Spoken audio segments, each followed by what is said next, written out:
Wow, look at the high school dropout coming in. Such a stupid face, I can feel it from here. And do dropouts have kids with stupid faces too? How annoying. My son Daniel and I were at a fancy steakhouse. Then, I ran into a beautiful old classmate, Lisa, a returnee from abroad, who always looked down on me since our school days. She was with her foreign boyfriend, chatting and laughing in French. From their demeanor, you could tell they were bad-mouthing us. Suddenly, my son Daniel stood up and said, "Miss, I understand everything you're saying." After interpreting everything, Lisa turned pale when she realized who we were. "Listen, from tomorrow, there won't be a place for you at the company," my son Daniel added.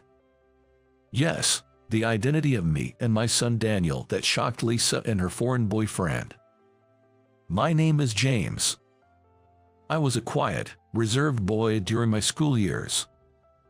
I was so clumsy in sports that I was a drag on my class during sports events. That's why in PE classes, I was always the target of ridicule. But there was one thing I could immerse myself in. It is studying. I loved it because it didn't require physical skills, and I didn't have to interact much with others. So, I was always among the top in my class academically. But because of my timid nature, I was an easy target since elementary school. I was often teased and spoken ill of by my classmates. This harassment continued in middle school. Among them, Lisa, a returnee from Paris, was particularly relentless in her teasing. All because you're a little bit smarter, you're too arrogant, you're so introverted, it's creepy, switch seats with me, you belong in the cold seat by the window. After the seat changed during break time, Lisa came to my seat and demanded to switch seats. It seemed she was dissatisfied with her seat and targeted me, thinking I'd be the most likely to agree. I didn't mind sitting by the window or anywhere else, so I just switched as she asked. Lisa even seemed displeased with my compliant attitude, but she quickly left when called by a friend. Such a fuss over a simple seat change. Others, though not as bad as Lisa, also seemed to think they could get their way with me, making unreasonable demands. I was forced to swap cleaning duties, and they would make up silly songs about me. Especially after tests, when my name was posted among the top scorers, they made me feel particularly bad. Still, I never felt I could win an argument. So I just quietly endured through middle school. After graduating, I decided to keep my future plans secret from my classmates, saying I'll work after high school, and enrolled in a technical college in a distant town. If you want to go to a technical college, that's fine with us. We support you. I wanted to avoid further interactions with my middle school classmates and sought a deeper learning experience not available in regular high schools. My parents readily agreed. My mom would say, if you have something you want to do, do it. I'm really grateful to have parents who supported me like that. Going there, I realized how well the extensive and profound education at the technical college suited me, especially in programming. I even won an award in a programming competition. "James, you're amazing. I'm so surprised." The girl who approached me after I won the award was Emily. She was a very bright and cheerful girl in my class. She was popular in our class, good at studies, and we quickly became friends. You were bullied in middle school, James. You might be quiet, but you're smart, and I enjoy talking to you." Despite our opposite personalities, Emily saw my traits as part of my charm, and we soon became a couple. I was still not great at socializing, but Emily, with her bright, blooming smile, was someone I could open up to. We clicked well, both being academically smart, and she liked me for who I was. And I liked her too. I thoroughly enjoyed my high school life, both in studies and youthfulness. After graduating from technical college, I continued my relationship with Emily while working at an IT company, utilizing my programming skills. At this IT company, All internal communication was done through non-face-to-face tools like chat, which was a comfortable environment for someone like me who is not good at interacting with people. The work itself was busy but fulfilling. The years flew by since I started working. Thank you for always being with me, Emily. If you're okay with it, will you marry me? Yes, I'd love to. Thank you, James. When things settled down at work, I proposed to Emily, and she happily accepted. We got married. A few years after our marriage, we had a child, and at Emily's wish, we named him Daniel.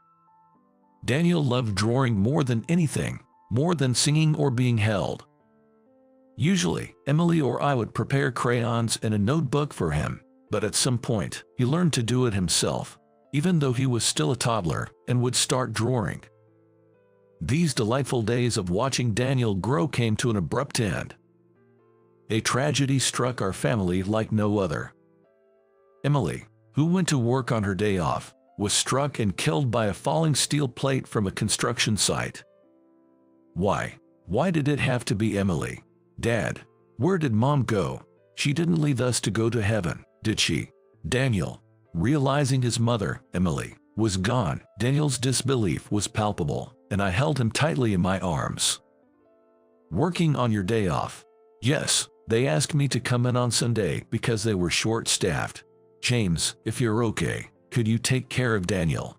Emily had asked me about working on her day off a few days before. I didn't have work that day, so I agreed. I never imagined something like this would happen. If only I had stopped Emily for any reason. If only I had driven her to work, this might not have happened. I was filled with regret. And now, because I couldn't protect Emily, I had caused Daniel to suffer too. Daniel and I were engulfed in grief. But I couldn't stay away from work forever. I also started doing the unfamiliar household chores and parenting as a single parent. I've made dinner, so eat with Daniel. Mom, thank you so much. It's nothing. I know it's tough, but you need to hang in there with Daniel. Now, I have to go to work too. Though my parents helped occasionally with housework and childcare, doing it alone was a Herculean task. I tried to finish chores when Daniel was engrossed in drawing or asleep. After putting my beloved son to bed, I often lay exhausted on the floor, sprawled out, staring at the ceiling. In those moments, I'd find myself lost in thought, reminiscing about Emily. I realized how much I had taken Emily's kindness for granted, as she had always taken the lead in household and child care duties. Dad, we'll be late for daycare. Hurry up. Daniel, like Emily, was responsible, and he'd prompt me as I rushed in the mornings. After Emily's death, Daniel initially cried a lot, but gradually, he accepted reality, became stronger, and tried his best every day. I knew he must be missing his mother, Emily. Without ever complaining, he was always there for me, an incredibly good kid. For Daniel, and for Emily in heaven, I resolved to stay strong. And so, I balanced work, housework, and parenting. Every day was a whirlwind. I would often be the last parent to pick my son up from daycare. When I picked up Daniel from daycare, he was always drawing until the very last minute. Mr. Thompson, is Daniel always drawing like that? I asked Mr. Thompson, and he told me Daniel was so absorbed in drawing that he preferred it over playing with friends. It reminded me of my own student days. I reminisce about the times when I was studious and loved studying. Your son's drawings are all wonderful. If you and Daniel are okay with it, how about we submit his drawings to a contest? One day, Mr. Thompson from the daycare suggested entering Daniel's drawings in a competition. Hey, Daniel, how about we enter your drawings into a contest? What's a drawing contest? Well, it's a place where people who can draw as well as you get to show their work to experts who know all about article. On the way home, I discussed this with Daniel. His eyes lit up with excitement, and he immediately wanted to participate. So the next day, I told Mr. Thompson we would submit Daniel's drawings. Later, Daniel's drawing won the top prize. Knowing his talent, Daniel and I were overjoyed. "Daniel, you're amazing. Who knew you had such talent? Great job." Daniel looked at me, beaming with joy, as if he was celebrating his own achievement. I patted his head with all my love. "Today, we'll treat ourselves to a nice meal." We started going out for meals whenever there was something to celebrate, just like that. As if to fill the void left by Emily's absence. We continued to live our days positively. A few years later, Daniel turned 9. Daniel and I went to a fancy steakhouse to celebrate this special occasion. Then, to our surprise, seated behind us was Lisa, my former middle school classmate. She was with someone who seemed to be her foreign boyfriend, and after a while, Lisa noticed me and started a conversation. "James, is that your kid? You always had a gloomy aura. I recognized you right away, and you were a high school dropout, right? How can you walk around your hometown without feeling ashamed? Just like in our student days." She looked down on me, still believing I was a dropout, laughing mawkishly. Then, Lisa and her boyfriend sat down at their table. But strangely, they started speaking in French, glancing over at us, seemingly talking about us. It brought back memories of middle school. The atmosphere alone made it clear they were bad-mouthing us. I had only one concern. Daniel, in fact, understood French perfectly. Suddenly, Daniel stood up and approached Lisa and her boyfriend. "Miss, I understand everything you're saying." "Oh, what's this kid talking about? There's no way a child can understand French." "No, you just said my dad was creepy in French, didn't you?" Hearing Lisa say such things again, I was appalled at how little she changed since middle school. But she and her boyfriend became furious with Daniel, accusing him of making things up. Daniel then began to recount everything they had said. He mentioned how I was plain and lonely in middle school, had no friends and a burden to the class due to my lack of athletic skills. And how even now, I haven't changed a bit, still plain, and even my kid looks plain and stupid, saying my stupidity affected my son. While I was left holding my head in dismay, Lisa and her boyfriend were still arguing with Daniel, denying everything and calling it nonsense. Daniel was known for being brilliant and talented, especially since he immersed himself in drawing as if to fill the void left by his mother's absence. His artistic skills had improved dramatically. He'd been delivering artwork to a French art dealers in elementary school thanks to his talent in drawing. And in the process of dealing with this art dealer, he had also mastered French. On my side, skilled in aita, I thought about leveling up my skills to enhance my son's language abilities. I left my job at the IT company and started an online language school with Daniel. Daniel mainly taught French to children who wanted to learn. For student sessions with kids, we involved Mr. Thompson, as he got along better with them. For languages other than French, we hired other teachers. I was in charge of the core systems of the company, like the teacher-student matching system and schedule management. Seeing Lisa and her boyfriend, I suddenly remembered something. They were recently hired as employees at our language school.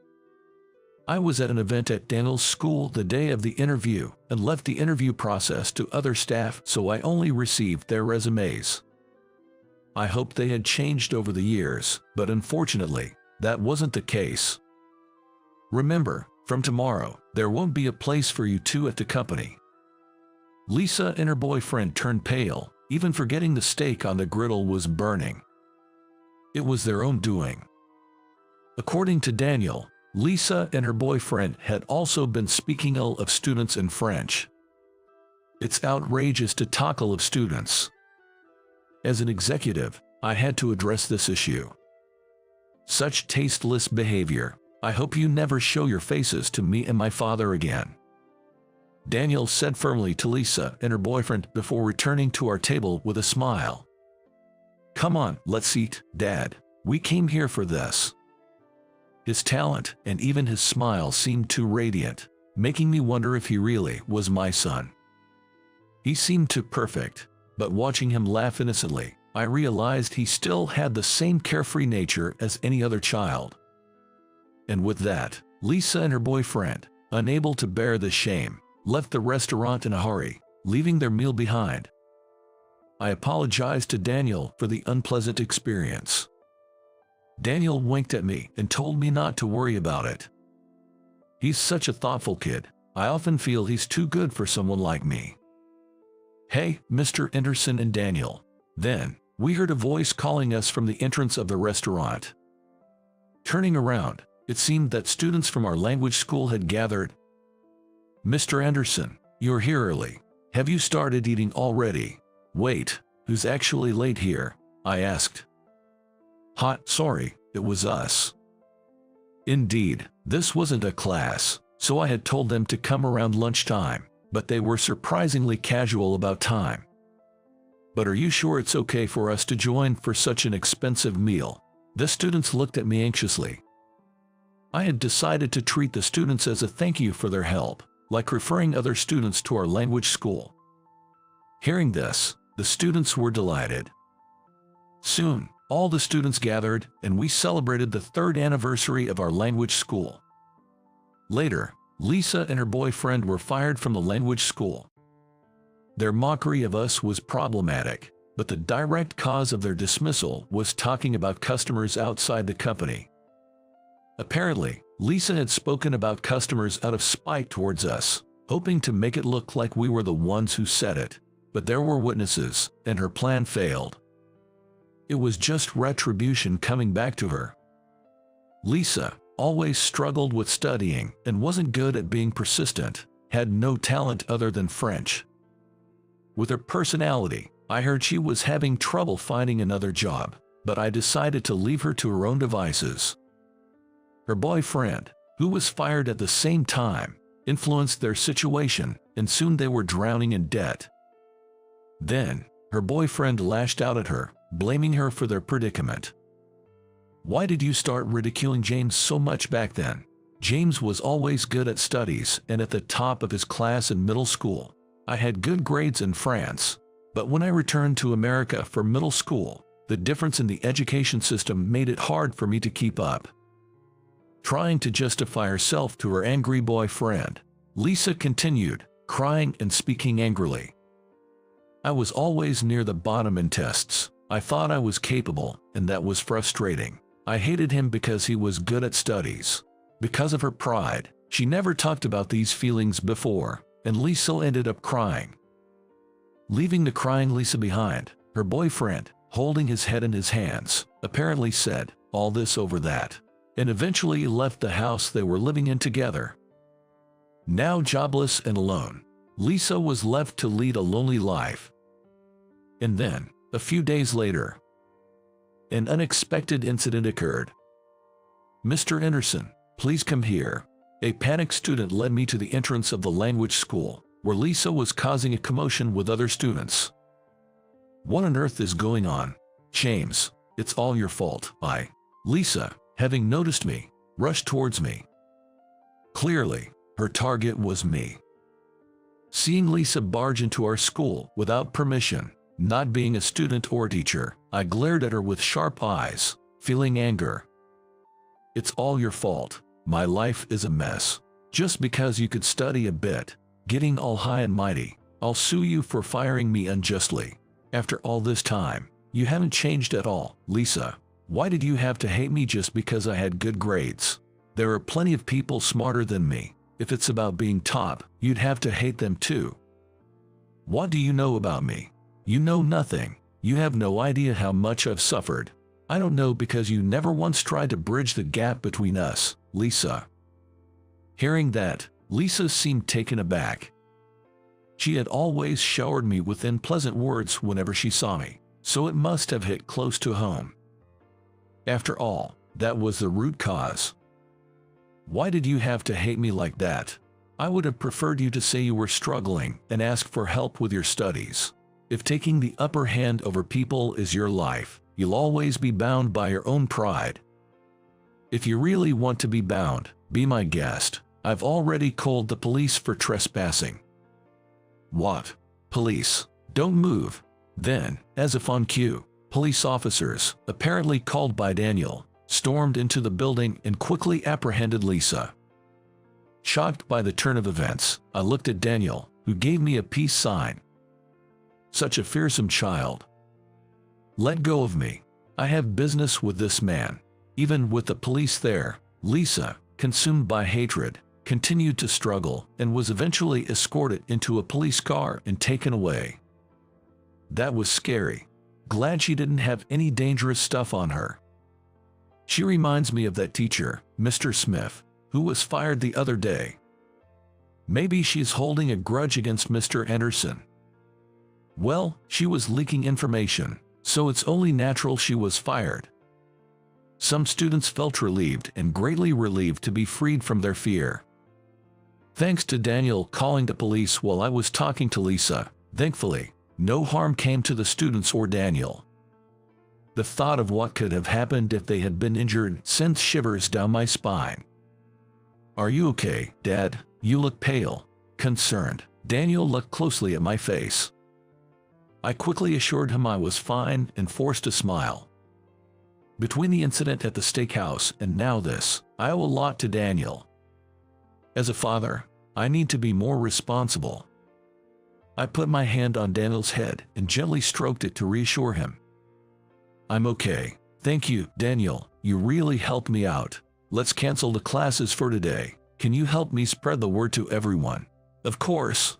Inspired by Daniel's bravery, together we informed the students about the cancellation of the day's classes. Years later, the company Daniel and I built continued to grow steadily. I further enhanced our internal systems, automating most of the accounting to increase efficiency. This allowed us to raise the teachers' salaries and attract higher quality instructors. Daniel continued to draw, becoming so renowned that he won awards in major competitions open to adults. "Mr. Anderson, I'm a huge fan. Could I please have your autograph?" As he became famous, the number of enthusiastic fans increased, and Daniel was quickly surrounded by them. Overwhelmed by this, I noticed a few fans glancing at me. "Is that plain-looking guy a staff member? He's too plain. Totally out of place here and next to Mr. Anderson." I was wearing a suit, trying to look presentable, but overhearing the whispers of Daniel's fans, I couldn't help feeling uncomfortable. I wondered what about me was giving off such a plain vibe. Maybe it's just because I'm an unremarkable man. Then, I remembered being targeted by Lisa in the past, proving it wasn't just a coincidence. Indeed, compared to Daniel, who sparkles like an idol, I, with my unfashionable black-rimmed glasses, lacked any aura and was worlds apart from him.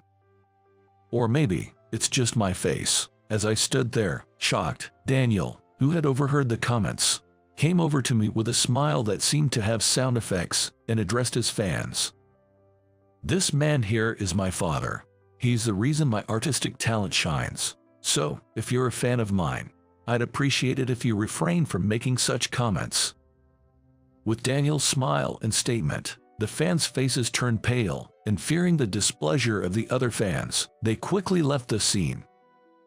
Angering Daniel's fans can be really scary. Well, those kids probably wouldn't have said that if they knew I was your father. "Dad, you're too kind." Fans who behave like that at the scene are questionable. I was left speechless by Daniel's firm opinion, marveling at his excellence. It seems today's kids are not only talented but also compassionate. He really does take after his mother, Emily. Reminiscing about Emily, I watched Daniel being applauded by his fans with a fond smile. A few days later, on a tranquil spring day, Daniel and I chose to visit Emily's grave together. While sharing recent achievements, we talked about how studying really makes a person bloom, and effort never betrays you. I remembered Emily was also very studious, and that's what drew us together. Without Emily, Daniel wouldn't have been born. We all love studying in our family, don't we? It's moving to think that Mom and Dad's passion for learning brought me into this world. "Weren't you ever lonely without Mom, Daniel?" I asked him, looking concerned. Daniel had always been with me without any complaints, but he must have felt the absence of his mother. However, Daniel shook his head with a smile. "No, because Dad was always there with me." His smile and words almost brought tears to my eyes. Getting older makes one more prone to tears, it seems. "You should be proud of yourself, Dad. I owe my success to you." I was so grateful to see how well Daniel had grown up. It was all thanks to Emily watching over us from above. In front of Emily's grave, Daniel and I joined hands, and I reported our lives to her. Then, as if Emily were responding, a gentle breeze blew between us. Cherry blossom petals, seemingly carried by the wind, appeared out of nowhere, fluttering in the air. One landed in the palm of my hand. It felt like a part of Emily's floral-like smile, so I gently stored the petal in my pocket. The presence of family seemed to have blossomed even a reserved person like me. It was then that I realized how much one's life can change through encounters with others. Following the example set by Daniel and Emily, I learned to smile more. As I became more open, naturally, people started to gather around me, and I began to slowly bridge the gap with those I had previously found difficult. Though I had kept them at a distance because of my discomfort, I started to realize that talking with many people wasn't so bad after all. Seeing me become more cheerful, Daniel seemed happy too, which made me feel joyful. I took out the cherry blossom petal I picked up during our visit to Emily's grave. I treasured it like a bookmark used in a book, carrying it with me as a charm, as if it were Emily herself. Ever since I found it, I felt as if it had been giving me courage. "Could it be, Emily? Is this you?" Feeling somehow as if Emily's spirit was residing in it, and finding myself alone, I spoke aloud without thinking. Even though I knew such a thing couldn't possibly be true. But I wished it were so. "Keep watching over Daniel and me, Emily." With a soft smile, I said this and then carefully placed the petal back into my pocket.